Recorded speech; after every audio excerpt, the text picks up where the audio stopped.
They call me Jenny, and what I'm about to share isn't just a story. It's a warning.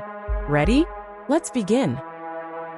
It always came at night, not with screams or slamming chains, just the sound of slow, deliberate steps across the creaky floorboards. I would lie there, breath caught in my throat, buried beneath threadbare quilts that smelled of dust and rot. That cold presence, that crawling dread.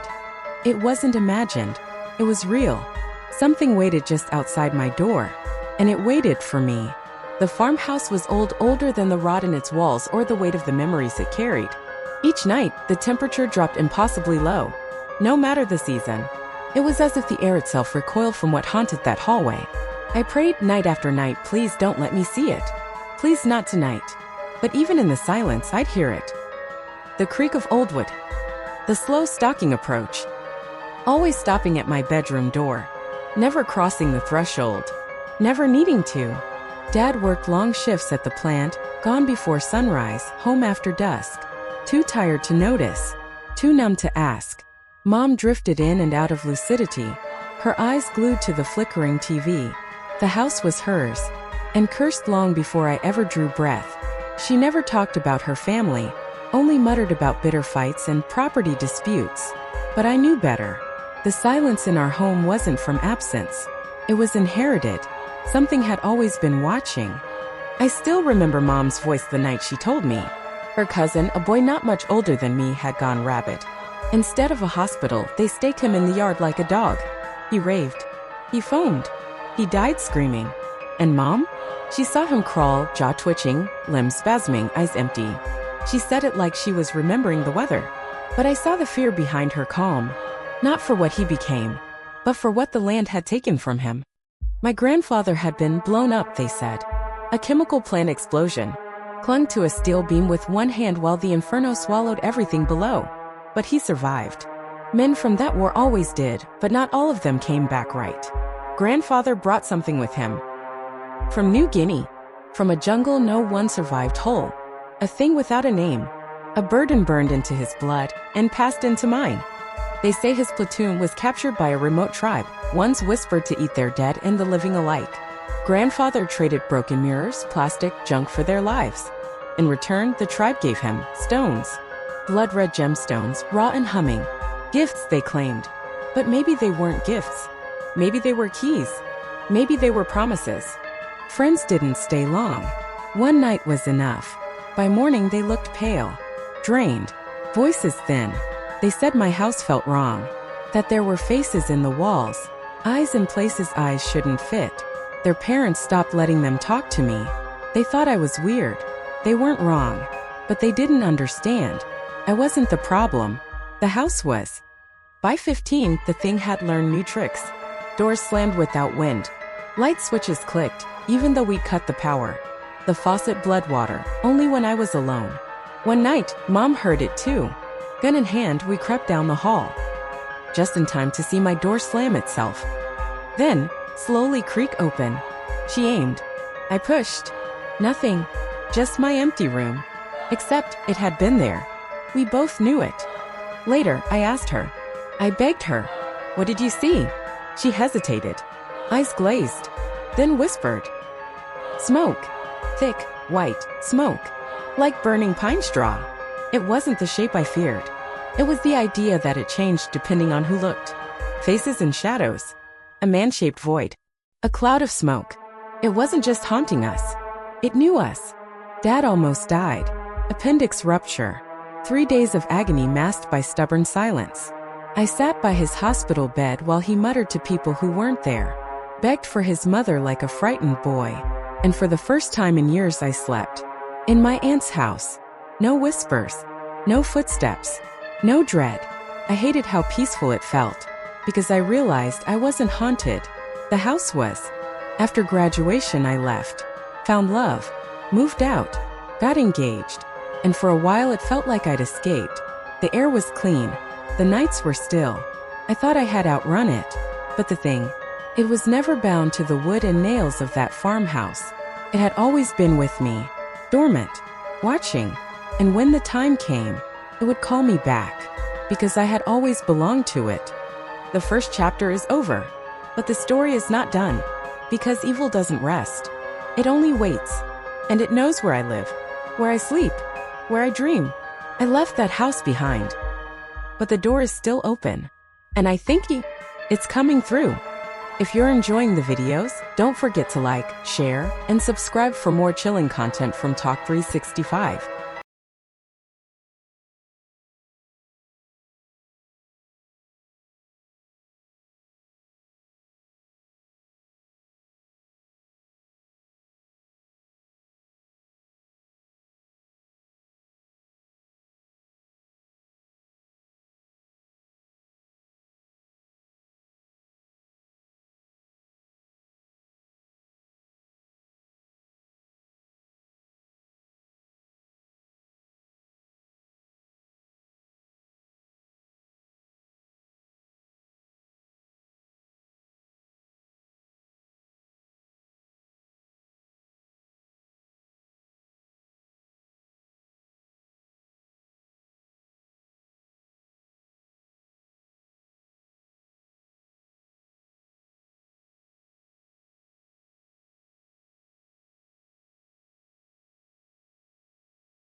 If you're enjoying the videos, don't forget to like, share, and subscribe for more chilling content from Talk 365.